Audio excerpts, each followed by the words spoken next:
It's my great pleasure to introduce our next speaker, Gordon Price. I've known Gordon for at least 15 years, and he is one of the people that I could listen to all day long. His ideas are absolutely, to me, are fantastic, and I love how he presents them.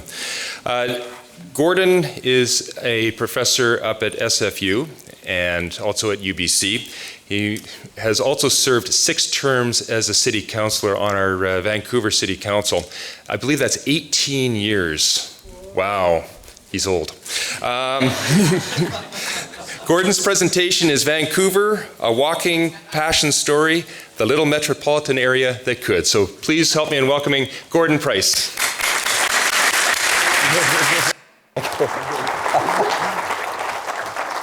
Good morning. It's local custom whenever you're doing a presentation on Vancouver, particularly if you're out of town, you have to show a picture of Vancouver in the sun. So there we are. And apparently it was a day rather like that when this happened. Those floating wooden islands came across the sea, and the universe, the world of the First Nations people changed forever. Think that's true, Wade? There was probably never a more dramatic paradigm shift than that afternoon. And it wasn't just because on board were microbes, smallpox, and men, who more would follow, but tools. Tools that enabled them to come from across the edge, across vast, really unimaginable distances, tell other people how to do it, what they would see when they get there, and then, when they did, they could cut this world up into pieces, into seconds and minutes, and into feet and acres. And through surveying, they could convey the illusion of ownership, as a surveyor said. And there was good reason why they wanted to own this particular part of the world. Because when you think of the entire west side of the Pacific, from the Aleutians to Tierra del Fuego, how many protected, natural, ice-free, deep water ports are there? San Francisco Bay, maybe Prince Rupert. That's about it. And this was close to Asia. And the Europeans had spent centuries getting around that annoying mass of ice and rock called Canada. And so when the first ship in 1887, oh yeah, you're here, came to this narrow delta, this river valley, we were in business. From Yokohama came that ship, coming from the east to the west and coming from the west to the east to this point of exchange. The first railway that made Canada. Otherwise, we'd be talking Yank. But this put us in business and became part of the all-red route of the empire. You have to imagine it from the point of view of head office, London, from there to Halifax, across this country, to this place of exchange, and then to Asia, and Hong Kong and Singapore, and Sydney and Melbourne, and Calcutta and Bombay, and Suez and Gibraltar, and back home, and it was all under the control of the red parts on the map. So this colony, this place of exchange, was going to boom from then on. Now, even as we were looking out, exactly that same year, it's maybe a coincidence of history, these things often happen, particularly in such a remarkable period as the inventiveness of the Industrial Revolution. In Richmond, Virginia, Frank Sprague, a name you probably haven't heard of, worked with Edison, solved a particular problem. How would you get electricity, that wonderful newfangled way of moving energy, down to the carriage of something that had to previously been pulled by horse? And when you did, you had a machine that would change the way that cities would be developed from that point on, and I mean literally that year. And we were one of the first. By 1890, we had the electric streetcar system. Had to dam lakes up in the coast mountains. And imagine, we think we're technologically advanced. Imagine it from the point of view of the people who were first here, the Europeans, with that technology and the transformation that they achieved. So from this point, when we had our streetcar system, we instantly became a suburban city. We jumped over all of those other ways of building places, when people were constrained by how far they could walk in a day. So we don't have row housing. We have very few apartments. In fact, except for this part of the city, right over here, it was now possible, really for the first time, arguably in human history, where the average working person could think about getting out to cheap land and buy their own lot and build their own house with their own backyard and have access to transportation to every other part of the city for a price they could afford. And they would build these neighborhoods, these streetcar subdivisions, with the local materials, and created, I think, some of the best neighborhoods human beings have ever come up with, certainly in North America. They're still amongst our most prized communities. And if you look at the pattern, not surprisingly, hub and spoke, centered on the downtown core, still the center of action, of activity, of business, culture, government. But it would get you out to the cheap land, the real estate, transportation and land use, married, never to be divorced. And at this moment, when a city could build out into the wilderness where you ran the streetcar lines and joined to every other part, you suddenly had a place that was a consistent series of villages. And if you go outside this building to Hastings Street, look for the overhead wires and the trolley buses, and just grab one. Doesn't matter which one you take. It's going to take you out to some of these villages, which are still intact today, almost the way they were built physically, but they're certainly functioning in the same way. The people who live in these communities, no matter whether they go back generations or just arrived, maybe like this neighborhood, Cambodians and Vietnamese, doing the same thing that people always had, opening up restaurants and shops, serving the people who were in walking distance on either side, taking on the character and the economy of their part of the city, still joined up to all the others. It's great stuff.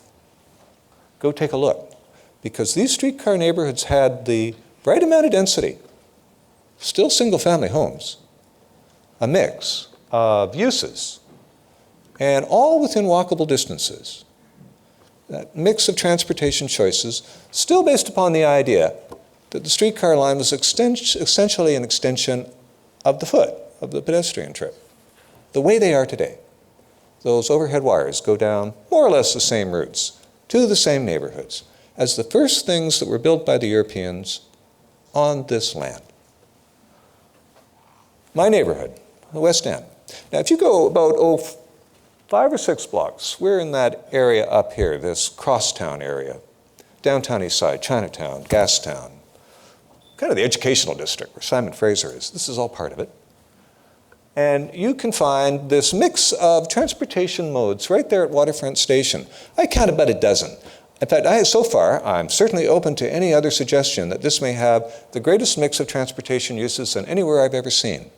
And right from there was the main trunk line for the streetcars. They all more or less ran down what was the main street.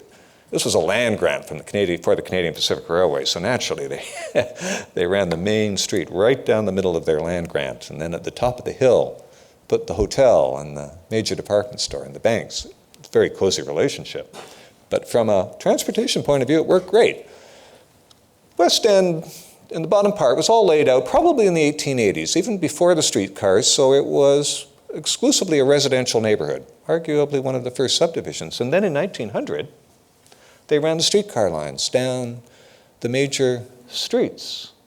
If you go there today, and I'd highly recommend you take a walk down Robson Street, you can see the world that moves at about 5 to 50 kilometers an hour, from walking speed to slow-moving vehicle, and running down overhead the wires for the trolley buses. And count, if you can, the number of people compared to the number of moving vehicles. The ratio will be something like 10 to 20 to 50 to 1. Most people assume that this is primarily a walking street with some places to park, and then a trolley bus. That combination creates the village. And if you go down further to Denman Street, you can see the transition, Once the streetcar line went down a street, you could sell things to people who came from walking distance on either side. So if you owned a house, you could build a little storefront in your front yard. Maybe subdivide the place eventually into a kind of boarding house, people living above. And decade by decade, the neighborhood would continue to transform itself. Different users, different people, but still doing the same thing. Denman Street now, the dining room for the West End. Now, I say walking distance, actually 3 blocks. I can be very specific about that. If you walk 3 blocks, say, from Robson into the center of the West End, and you go 1 step further than 3 blocks, you're now closer to the streetcar line and the trolley bus on Davie Street. In fact, it's almost impossible, it is really, to live more than 3 blocks from a streetcar line in a commercial village.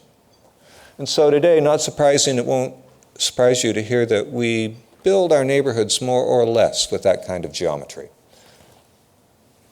Concord Pacific, North Falls Creek, Downtown South, Triangle West, Cole Harbor, all of these neighborhoods that look very glassy, very modern, they're still more or less functioning, like Streetcar Village, and the density keeps all of the retail and the transportation choices economically viable.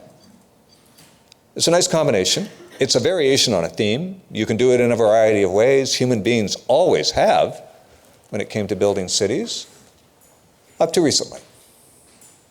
So these interconnected villages, each has their own character. That's what's fun about going out and just walking around, just looking at the people and the shops and the restaurants. No matter where you go, you're going to find differences and continuity. This lovely combination. You see, I'm a fan. Now, that's basically Vancouver. You got to understand, it's still more or less functioning like it did. It's primarily a walking city in the core. All the other transportation mixes are there, but the pedestrian is dominant.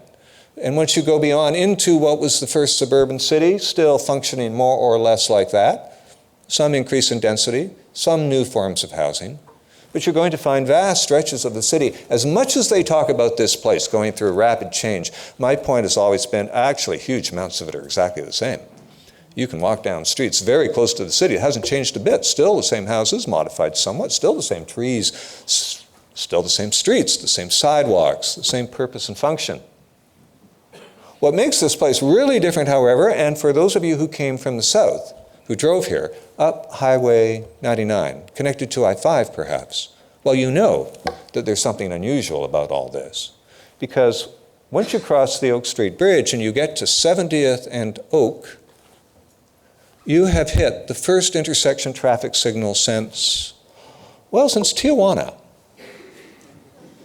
Or if you come from the east on the Trans-Canada, the same thing. You'll get to a stoplight on First. And at that point, you have come to the end of this great continental freeway network. Greatest public works projects in human history, I think. Nothing comes really close to the American interstate highway system in particular. You can cross border to border, coast to coast, many times over, all interconnected, 60 miles an hour, 100 clicks, never go through a stoplight, take a left-hand turn at 60 miles an hour. It's an unbelievable achievement. It really is. It changed everything in its path. Culture, it's incredibly safe. This is something the engineers are truly proud of.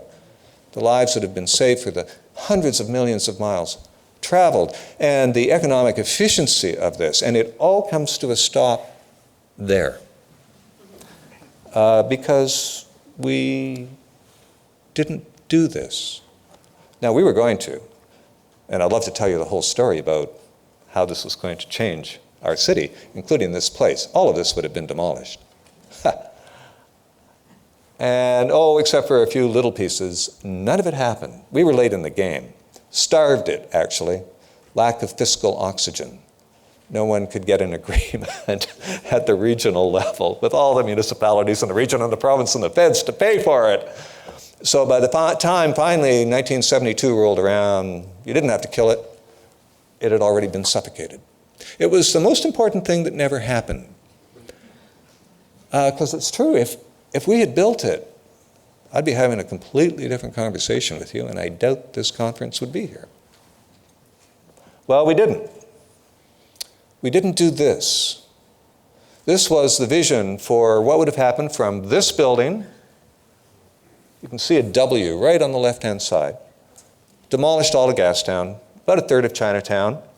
If you go down to Granville Square, for those of you who know it, it's just to the west of the waterfront station. You'll see an example of what it all would have looked like. Waterfront freeway, viaducts feeding into vast underground parking garages, plazas on top, concrete towers, typical of the day. And as I say, we didn't do that. However, while the image may seem very powerful, it really isn't all that different from what we did do, because if you go a little further to Cole Harbour, you'll see high-rises along the waterfront. You'll see lots of cars. They're all there. You'll see the mix of uses that were planned for this project. But you can tell right away, just by looking at it, this is a completely different world. And basically, it's true because this was the world of motordom. This was the world designed for the car. Now, motordom is a word I got to give credit to where I first saw it. It was in a book I'd highly recommend called Fighting Traffic. A guy named John Norton, he's an historian of technology, University of Virginia, I think. And it wasn't his word either. He came across it as a word that described the coalition of interests, not a conspiracy, not a cabal, a legitimate coalition of interests, of automobile clubs, the first adopters, often bicycle mechanics, people who were fascinated by the technology and the opportunity of a new form of movement. And of course, the dealerships and the manufacturers had economic interest. And what their great achievement was what Norton calls the social reconsideration of the purpose of the street. A nice academic way of saying, motordom, because it had to, changed the way that people understood how cities would work. And why did they have to? Because this was the way the city looked then. Anyone recognize this place, by the way? You might be surprised to know it's Detroit in 1917. Take a look at the mix of uses there. Well, obviously streetcars. See how transformative that technology was. But look at the people. Look where they're walking. Yeah. Anyway, they damn well want to. There's a few other things in there. There's some horses still, and to be honest, I couldn't find a bicycle, but I bet there's one there because they were insanely popular at this time. But it is this curious thing about the people walking somewhat randomly, it would look to our eyes. They're not behaving themselves, right, by our standards. And it worked pretty well, a kind of anarchy, it's true, but there was a kind of order, common sense. You had to look where you were going and acknowledge the other person, but things were moving slowly enough until those Model Ts showed up. Now you had a single person driving a very powerful vehicle, basically unregulated. And there was going to be a price to pay for that. And the people who often paid that price were children. Children who played in the street. That was what you did. It was another use of the public realm. And when the car came in, these speed demons, the result was tragic. Imagine today if 12 children were killed in automobile accidents around our schools in a 2-week period. Can you imagine what that would be like today? Well, it was shocking back then, too, and mothers would organize, and school principals would get involved, and even engineers would look at this and say, the human carnage is significant, but look what the automobile is doing to the way we move people. 99% of them are on streetcars, and the car's beginning to congest it, and they're parking wherever, and this just isn't going to work. We're going to have to put constraints on the car. And city councils who were lobbied by those mothers and others, and business people in the downtowns who were worried how their customers would get there when the streetcars were beginning to not be able to run properly. Well, it all came together in a kind of coalition around 1915. And motordom had to find a way to respond. They argued every mode of transportation had a democratic right to the use of the street, but ultimately what prevailed was a safety program. A safety program that argued there shouldn't be a war on the car, the pedestrian has to take responsibility for their actions. They're vulnerable, but they're also liable. They have to look, or more importantly, they have to only walk in certain places at certain times and acknowledge that the automobile will be the dominant user of the street. And if you don't do that, pedestrian, it's not a case that the automobile doesn't have an inherent right. It's that the pedestrian has to obey themselves. And if they don't, they're a jaywalker. And what's a jay? It's a hick. It's someone from a small town who doesn't know the ways of the city, doesn't appreciate that you stick to the sidewalk, and you only cross at the corner, and only when you're allowed to, and you stay between the lines. And by 1942, just after the end of the war, well, if there was a war on the car, it happened in that period in the early 20s. And by the 1930s, the car had won. And the engineers became convinced that now the case was how you would design the city to accommodate the car. Into this fabric that had been built around the streetcar and the foot, the car would be accommodated. And the streets would primarily become places for the movement of vehicles, for cars and trucks and buses. Just another manifestation of motordom. And for good reason. The car's fabulous. It is a freedom machine. We love it. And just look at what's happening there in the middle at the bottom. Eh?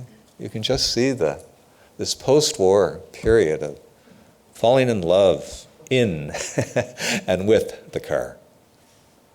And then the marketing machinery of the post-war world, of course, would make it so that the car, like the streetcar in a way, had become universal, reasonably now affordable for everybody. And so an expectation that everyone would drive, and they would drive almost everywhere, almost all the time, for almost everything. And we would have to design our cities to accommodate that reality. And that is what, in 1942, was consolidated in this book. It was called the Traffic Planning Handbook back then. It was really the first time that all of the codes, how to build roads that were safe, how to accommodate moving vehicles in ever-increasing numbers, and how to manage all the rest of it, were put in one place so that if you were, say, an emerging municipality, there was where you would go. And if you had to teach the next generation how to do this, how to do it well and safely, there was the book. And after the war, we basically turned urban design, the building of our cities, over to the traffic engineers and gave them pretty much unlimited resources. And many of them marched off the battlefields in military hierarchies into state and provincial highway departments and opened up the frontier in this land and transformed our cities, and above all, designed the world so that there would be efficient, free, and rapid flow of traffic. Efficient, free, and rapid. Now, what could possibly be wrong with that? And so they created a world that looks like this. And it's truly a world that's universal. Anyone know where that is? And does it matter? Is there not a place in everyone's community here that looks like that? This is motordom. This is the world of auto-dependent urban planning. And the key word here is dependent, not auto. This is not a rant against the car. It ain't going away, nor should it. It is an integral part of our transportation system. It's part of the mix. It's a choice. And it does things only the car can do, and we like having access to car trips when we need them. But the world that we had to create on the assumption that everyone would drive everywhere for almost everything, almost all the time, meant we had to build a world like this. A world designed so that it was big and simple and flat and square and low density and single use and car dependent. And man, boy, did we do a great job of that. And fundamentally, when it came down to it, urban design was really about parking.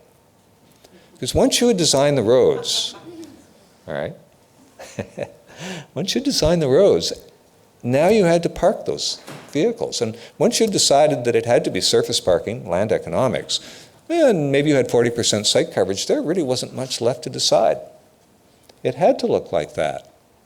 And what Motordom was really successful, whether it intended to or not, and I doubt this was the intent, but it was certainly the result, is it drove out all the other choices. Count the number of users now, the different modes of transportation. Find the people walking or biking.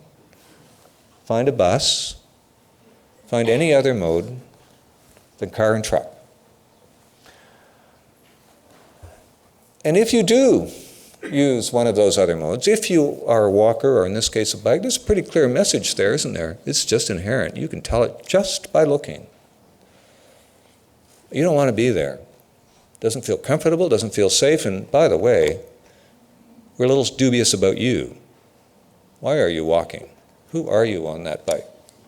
Well, you're poor, obviously, and maybe not someone I really am comfortable with. That message is pretty clear, too. So Vancouver, yeah, it's a walking city here, and a streetcar city there. It extends beyond our boundaries. Wherever the streetcars went are the interurbans. The old interurban line went literally a block from here. You can still see its old right-of-way, Pigeon Park. The rest of the region, like every other region in North America and most of Europe now, and certainly the way Asia is going, is the Motordom city, the auto city. And I think that's unquestionably the way that our future would be ordered. The momentum, the inertia is huge, except for one thing here. We got to live within certain limits, and they're inarguable. You don't argue with the Coast Mountains or the Pacific Ocean. You're just simply not going there. And if you do take that one little slice of the pie that you can expand into, you come to some of the best agricultural land in Canada, in this wonderful moderate climate on delta land. And in what was surely the most important land use decision in the 20th century, any disagreement here, was in 1973, when the province put that land into an agricultural land reserve and basically told the municipalities, hands off. Now there's been nibble, but not bite. And every year that goes by and those lands remain preserved, the people who live there have now a bigger stake in keeping them that way. As a result, we took over 50% of the developable area in the traditional sense out of the land bank, which means for all practical purposes, any municipality looking into the future realize, just like Vancouver, they are constrained. And our region in our planning has always reflected that. Right from 1948, the flood, when regional planning really started, dealing with wetlands and floodplains, to 1970s, when the idea of the livable region was embedded in the plan that really came down to the idea that density, we would not phrase it that way, but this is the fair conclusion, would have to work for everyone. It wouldn't be just the stuff you pile the poor into, or the place that maybe grandma might live in if she can't climb stairs. It had to be density that worked for everyone. And that involved neighborhood planning, it involved design and heritage controls. Great story here. Our story is the fact that there would have to be a new set of transportation priorities. And you're going to hear this touched on by everyone who speaks. Vancouver having established that walking would be its first priority, and then biking, then transit. Goods movement, oh yeah, the single occupancy vehicle. That became understood after the freeway fight in the 1970s, and then it became talked about, I think, in the late 70s and 80s, and then it came encoded in the 90s, and then it went into the plans, and then it really became part of the engineering culture in that period that I was on council on. I'm not taking a lot of credit for this. This was a significant cultural change within the profession, and the fact that the engineers and planners finally had a working conversation.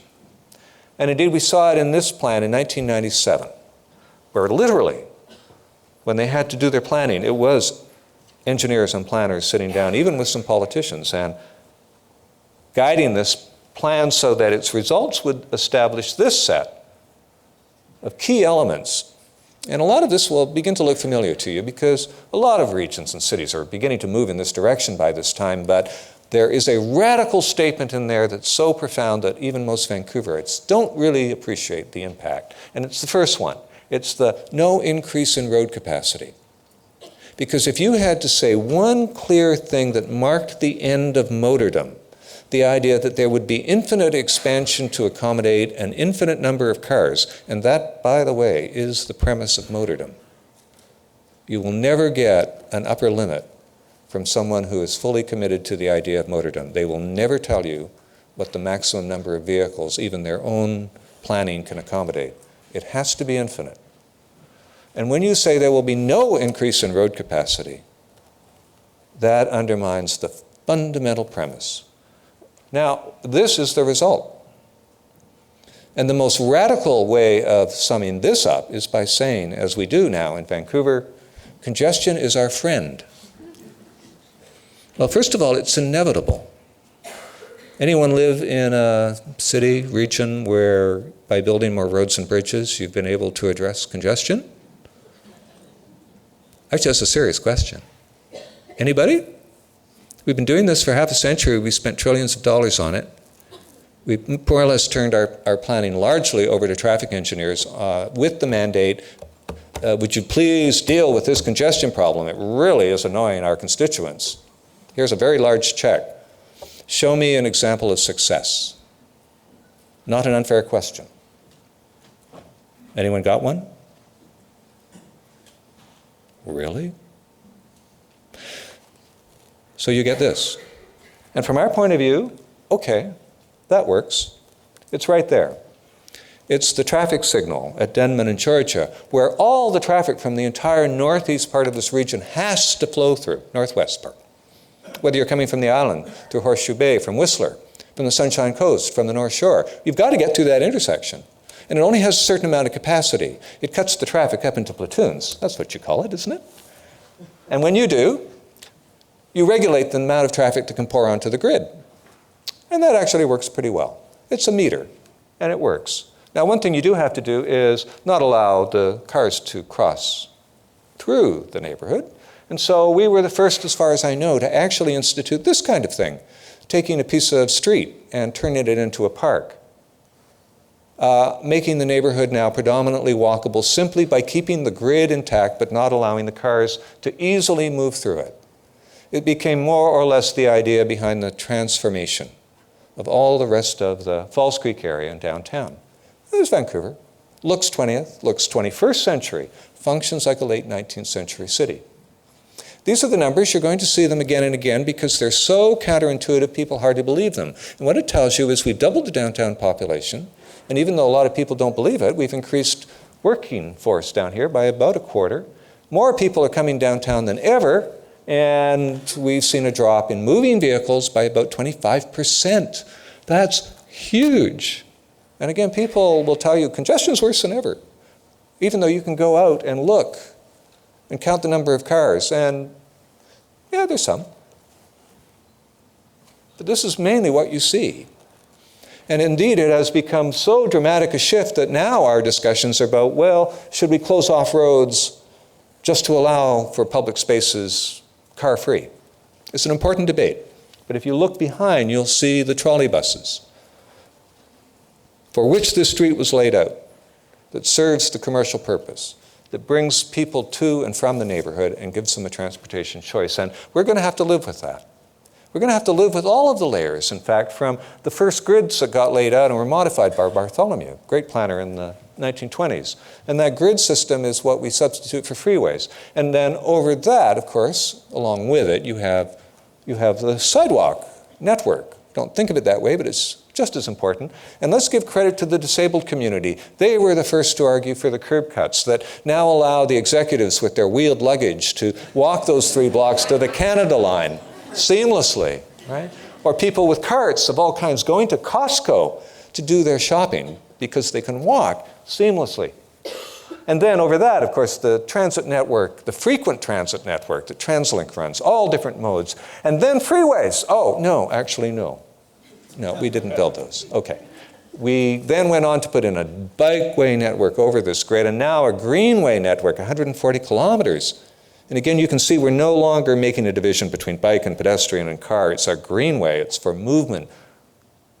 It's great stuff. And of course, it's all informed by this remarkable achievement of the seawall. I got to give a few moments on the seawall. Yes, you've taken it. It's fabulous. It's only been around for about a decade or two. It's so indelible part of our history that we can't imagine our lives without it. It is where we go for the purpose of recreation and leisure and fitness. And it was that seawall that has got our population up to the point where they are fit enough to actually walk.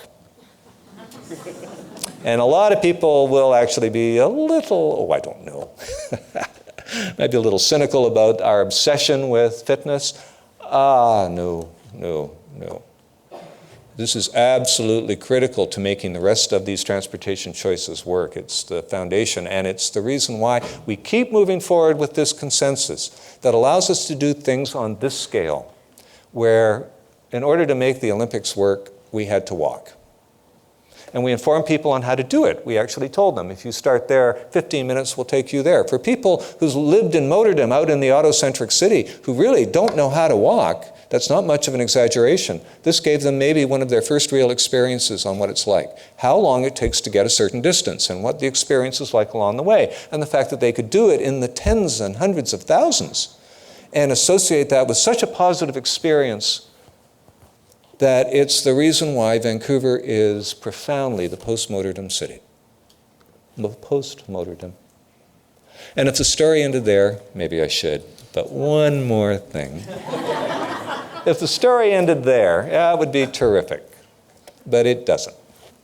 Because, yeah, you got your walking city and your streetcar city and your auto city. And we're building that out in motordom faster than we have in generations. If you go out there, you'll see the widening of Highway 1 and the building of a massive new bridge. And that's not it. In fact, if that was all of it, it would be fine, maybe. You got to move goods. That's what we're about. Remember that thing about the port? But no, we're widening all of the arterials, too, that feeds the port. And we're not really doing very much else. Give TransLink credit. The plan is there. The funding vote's coming up soon. We'll move forward. But will it offset this? The gateway effect, the message that we're sending to the fastest growing parts of our region, where the growth really is. You may think it's dramatic down here. It's really happening where you don't see it out there. And that's all being built, at least the message. Drive. There'll be a parking space somewhere for you.